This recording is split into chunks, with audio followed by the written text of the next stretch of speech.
Iran যুক্তরাষ্ট্রের সঙ্গে পরমাণু কর্মসূচি নিয়ে আলোচনার কোনো অনুরোধ করেনি বলে সাফ জানিয়ে দিয়েছে। দেশটির পররাষ্ট্র মন্ত্রণালয়ের মুখপাত্র ইসমাইল বাঘাই মঙ্গলবার রাষ্ট্রীয় বার্তা সংস্থা তাসনিমকে বলেন, তাদের পক্ষ থেকে যুক্তরাষ্ট্রকে কোনো বৈঠকের অনুরোধ করা হয়নি। এর একদিন আগে মার্কিন প্রেসিডেন্ট ডোনাল্ড ট্রাম্প দাবি করেন, ইরান আলোচনায় বসতে চায়। হোয়াইট হাউসে ইসরায়েলের প্রধানমন্ত্রী বেনিয়ামিন নেতানিয়াহুর সঙ্গে এক নৈশ ভোজে ট্রাম্প বলেন, গত মাসে ইসরায়েলের সঙ্গে যুদ্ধে ইরান পরাজিত হওয়ার পর তারা এখন একটি নতুন পরমাণু চুক্তির জন্য আলোচনা করতে আগ্রহী। ট্রাম্পের মধ্যপ্রাচ্য বিষয়ক দূত স্টিভ উইটকফও ওই নৈশ ভোজে উপস্থিত ছিলেন। তিনি বলেন, আলোচনার বৈঠক আগামী সপ্তাহেই হতে পারে।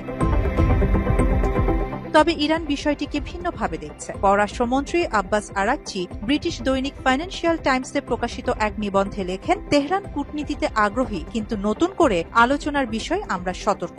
সন্দেহ করার যথেষ্ট কারণ রয়েছে। মাত্র 30% টাকায় জমির মালিক হয়ে নতুন বাংলাদেশের গড়ে তোলার স্বপ্ন দেখা বাংলা বসতি।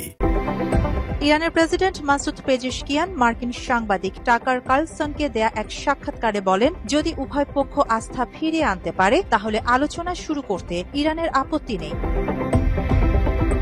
এই মন্তব্য দেশটির ভেতরে বিতর্ক তৈরি করেছে। রক্ষণশীল গণমাধ্যমগুলো প্রেসিডেন্টের বিরুদ্ধে অতিমাত্রায় নমনীয় হওয়ার অভিযোগ তুলেছে। রক্ষণশীল কায়হান পত্রিকা এক সম্পাদকীয়তে প্রেসিডেন্টকে উদ্দেশ্য করে লেখে, সে কি ভুলে গেছেন এই মার্কিনীরা আগেও আলোচনার কথা বলে হামলার প্রস্তুতি নিয়েছিল। আরেকটি রক্ষণশীল পত্রিকা জাভান লিখেছে, প্রেসিডেন্টের বক্তব্য ছিল একটু বেশি নমনীয়। অন্যদিকে সংস্কারপন্থী হাম মিহান পত্রিকা প্রেসিডেন্টের ইতিবাচক মনোভাবের প্রশংসা করেছে। ইতিমধ্যে যুক্তরাষ্ট্র ও ইসরায়েলের সাম্প্রতিক হামলায় ইরানের পরমাণু ও সামরিক স্থাপনায় ব্যাপক ক্ষয়ক্ষতি হয়েছে। ইরান দাবি করেছে এতে 1000-এর বেশি মানুষ নিহত হয়েছে। এই পরিস্থিতিতে পরমাণু আলোচনা নিয়ে বিভ্রান্তি ও রাজনৈতিক উত্তেজনা বাড়ছে তেহরানে। আরিবা জাহান, বাংলা এডিশন।